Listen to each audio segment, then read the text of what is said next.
నమస్తే, welcome to our channel. నేను సౌజన్య. జగన్మోహన్ రెడ్డి కోసం ఆ నలుగురు, అందులో ఇద్దరు ఐపీఎస్లు ఉన్నారు, ఇద్దరు ఐఏఎస్లు ఉన్నారు. వీళ్ళు నలుగురు కూడా జగన్మోహన్ రెడ్డి కోసం ఏదైనా చేయడానికి సిద్ధంగా ఉన్నారు.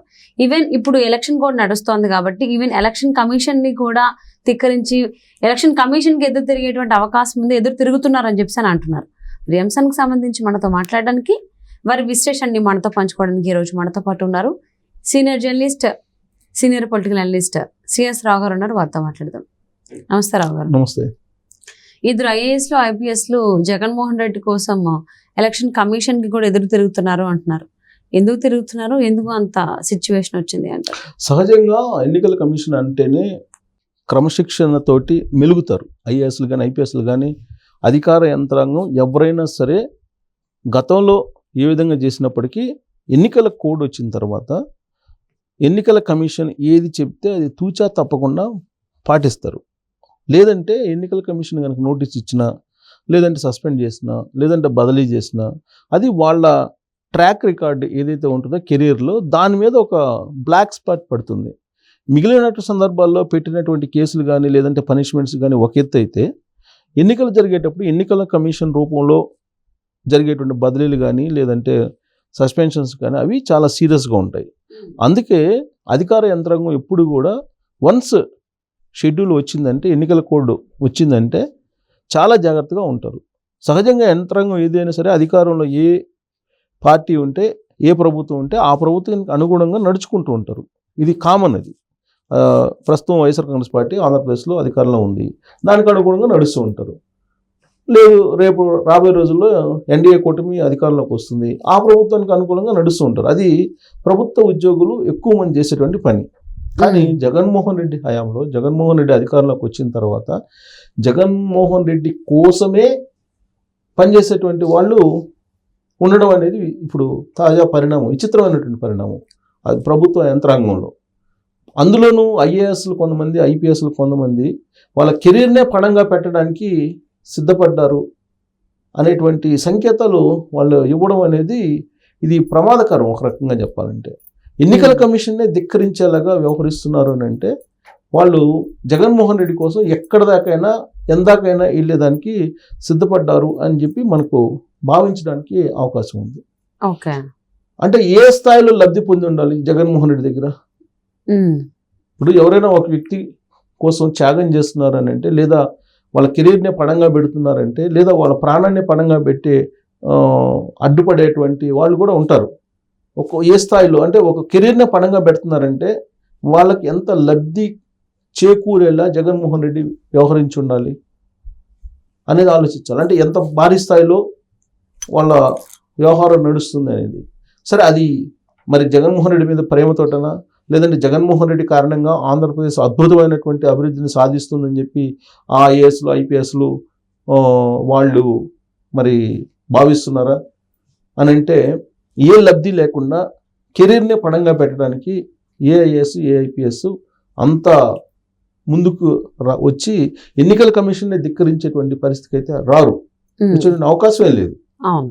అలాంటిది జగన్మోహన్ రెడ్డి కోసం కెరీర్ని పణంగా పెట్టడానికి సిద్ధమయ్యారు ఐఏఎస్లు ఐపీఎస్లు అంటే అసలు ఏం నడుస్తుంది ఆంధ్రప్రదేశ్లో, ఎలాంటి వ్యవహారాలు నడుస్తున్నాయి అనేది ఒక పెద్ద డిబేటబుల్ క్వశ్చన్.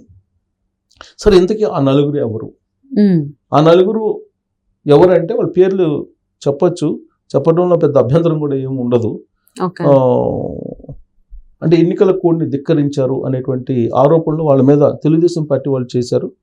ప్లస్ ఆ నలుగురు గురించి ఇప్పుడు మిశ్రా ప్రత్యేక పరిశీలకులు ఆంధ్రప్రదేశ్కి వచ్చారు. ఆయన ఆ నలుగురు గురించి ప్రత్యేకంగా అడిగి తెలుసుకున్నారు ఎన్నికల కమిషన్ దగ్గర. ఎన్నికల కమిషన్నే అడిగి తెలుసుకున్నారు అనేది ఇప్పుడు తాజాగా వినిపిస్తుంది.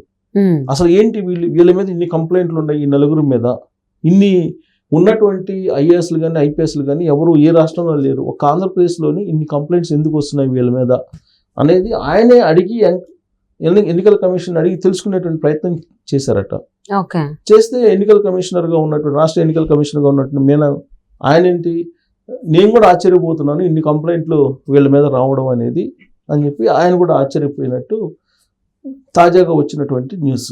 ఓకే, అందులో సిఎస్ అండ్ డీజీపీ ఉన్నారా? అదే వాళ్ళ నలుగురు ఉన్నారు. ఆ నలుగురు ఎవరు?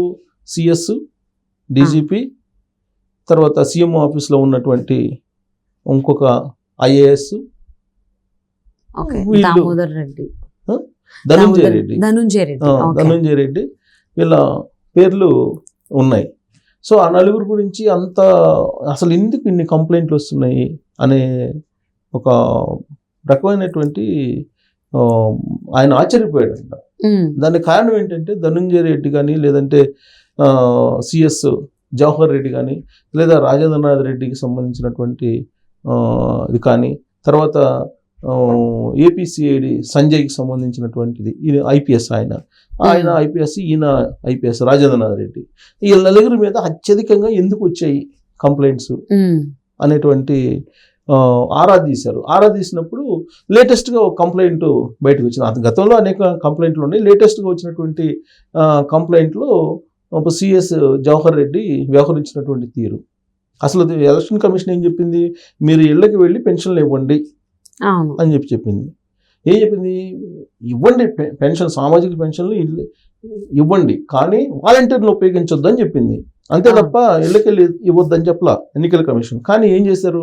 ఏప్రిల్ నెలలో ఇళ్ళకెళ్ళి ఇవ్వకుండా ఆడ ఇబ్బంది పెట్టి దాదాపు 33 మంది వయోవృద్ధులు చనిపోయేలాగా చేశారు.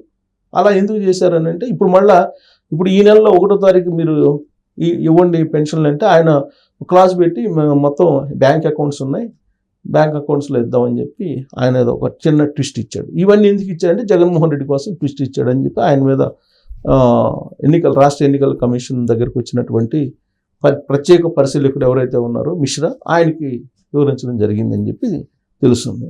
ఇక రాజేంద్రనాథ్ రెడ్డికి సంబంధించి ఆల్రెడీ ఆయన మీద ఉన్నటువంటి కంప్లైంట్స్ అనేకం ఉన్నాయి. రాజేంద్రనాథ్ రెడ్డికి సంబంధించి అసలు ఆయన 12 మందిని సీనియర్స్ని కాదని అసలు రాజేంద్రనాథ్ రెడ్డిని ఎందుకు తీసుకోవాల్సి వచ్చింది?